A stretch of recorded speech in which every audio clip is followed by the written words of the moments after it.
मित्रों, raw column blog में आपको स्वागत है।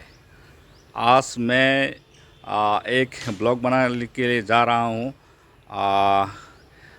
एक चाय पत्ती का बारे में बात करना है, वो कैसे होता है और आप लोग को सब बताएंगे। तो देखते रहिए क्या क्या बात होता है। ये एक गांव में प्राइवेट टी गार्डन है और ये टी गार्डन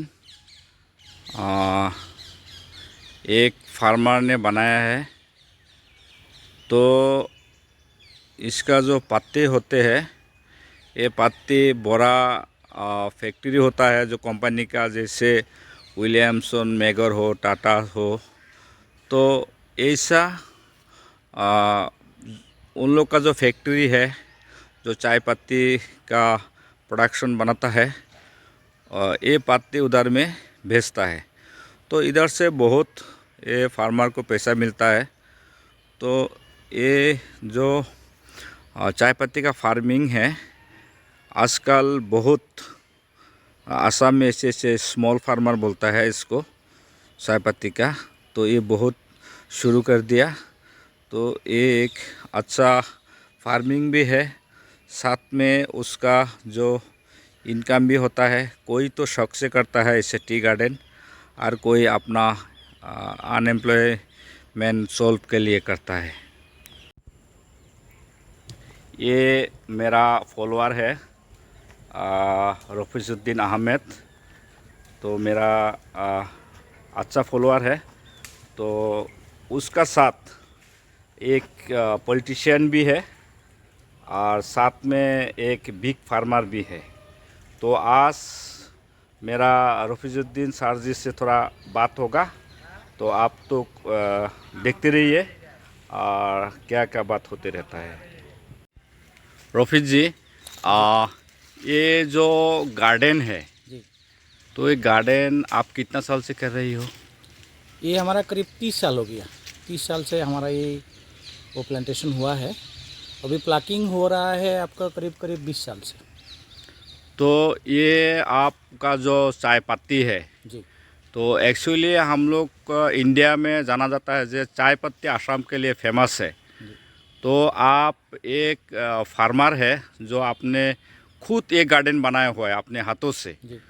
तो ये हमारे जो देश का नौजवान है, असम का हो चाहे कोई जगह का हो, आप ये चाय पत्ती के बारे में कैसे होता है, कितना बेनिफिट होता है, थोड़ा बताइएगा। जी देखिए, ये जो चाय पत्ता का बागान है, वो जो एनवायरनमेंट है हमारा नॉर्थ ईस्ट का, आसाम का पर्टिकुलरली, ये मौसम बहुत सपोर्ट करता है।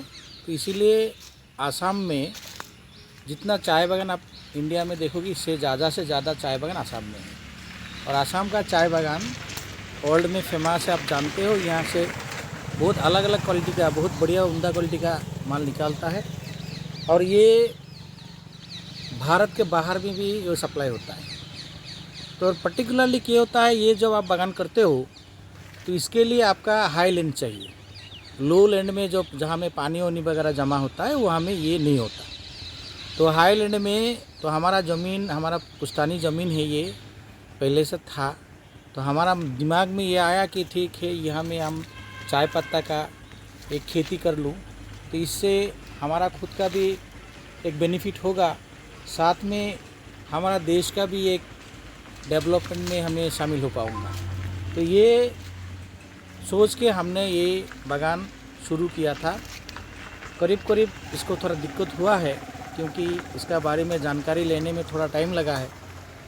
तो बाद में फिर हम थोड़ा लोगों से सलाह मशवरा करके ये हमने बागान शुरू किया।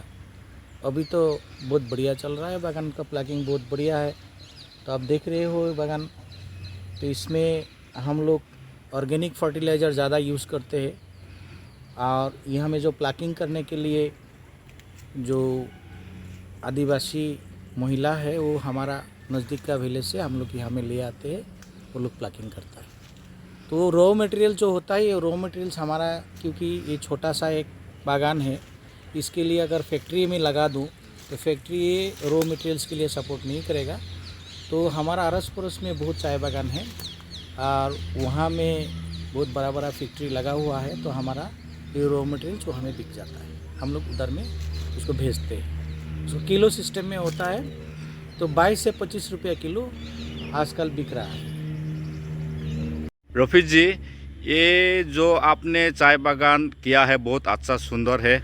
आपका जो चाय पत्ती का बागान है, तो ये क्या दूसरा जो हम लोग का जो करने चाहता है, क्या आप उन लोग को आने से सिखाएंगे?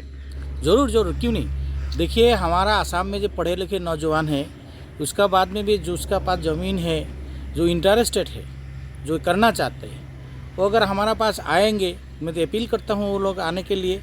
इसके लिए जितना कुछ एडवाइस देना पड़े, इसके लिए कैसे बागान होता है, कैसे इसमें इसका कैसे लालन पालन किया जाता है और इससे कैसा बढ़िया फसल निकालता है, ये हम पूरा का पूरा वो ट्रेनिंग करवा सकते हैं। क्योंकि हमारा असम में ये एटमॉस्फेयर है, यहाँ में ज़्यादा से ज़्यादा करके अगर लोग इस इंडस्ट्री के साथ जुड़ेंगे तो सभी का माली हालत अच्छा होगा और साथ में देश के लिए भी, असम के लिए भी हमारा विश्व दरबार में इसको प्रतिष्ठा करने के लिए एक बढ़िया जरिया बनेगा।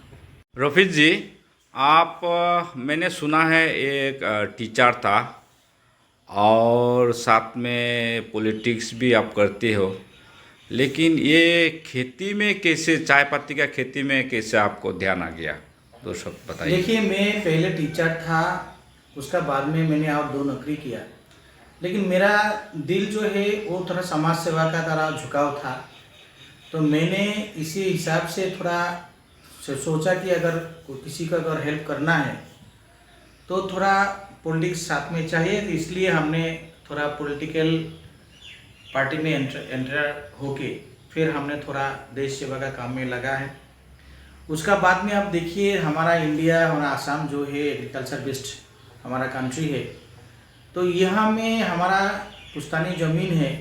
पहले से हम छोटा समय से हमने देखा है कि हमारा परदादा, हमारा दादाजी ये काम करते थे, तो मेरा भी एक इंटरेस्ट था वहाँ में। तो मैंने फिर इसमें, हालांकि हमारा दूसरा खेती बाड़ी में भी है, लेकिन चाय पत्ती में हमारा थोड़ा इंटरेस्ट ज़्यादा आया, इसलिए क्योंकि हमारा ये आसाम का पहचान है। इससे आपका फाइनेंशियल बेनिफिट का साथ साथ हमारा आसाम का जो कल्चर है, आसाम का जो पहचान है, वो इंडिया में एस्टैब्लिश होगा। इसी हिसाब से मैंने एक खेती में अपने आप को घुसाया। रफीक जी, आप देखा है, हमने कैमरा में भी लिया है, आपका बहुत बड़ा मकान है, बिल्डिंग बनाया हुआ है। क्या आप तो नौकरी भी नहीं है, तो इतना बड़ा बिल्डिंग आप कैसे बना लिया है? जी देखिए, आप देख ही रहे हैं चाय पत्ता का जो ये खेती का आपने यहाँ में देखा है। उसका बाद में हमारा आप दूसरा एक जगह में शोल मारा, वहाँ में भी हमारा एक खेती है। तो दोनों मिला के, और हमारा जो पेडी फील्ड है और दूसरा जो एग्रीकल्चर का अलग अलग तरह का प्रोडक्ट है, हम लोग को मिला के हमारा आर्थिक हालात बहुत सुधर हुआ है। अभी हमारा बच्चा का पढ़ाई लिखाई चल रहा है। इससे हमारा जो आप मकान आपने दिखाया है, ये मकान भी हमारा इसी काम से हमने बनवाया है। तो समाज सेवा करने का साथ साथ भी अपना गुजारा करने के लिए ये मतलब उपाय निकाल लिया है। मित्रों, ये था रफीक जी का साथ एक चाय पत्ती का बारे में बातचीत। तो आप लोग मेरा चैनल देखते रहिए, लाइक करते रहिए, शेयर करते रहिए और नए नए वीडियो का साथ आप लोग को साथ मिलते रहूँगा। Thank you, bye bye.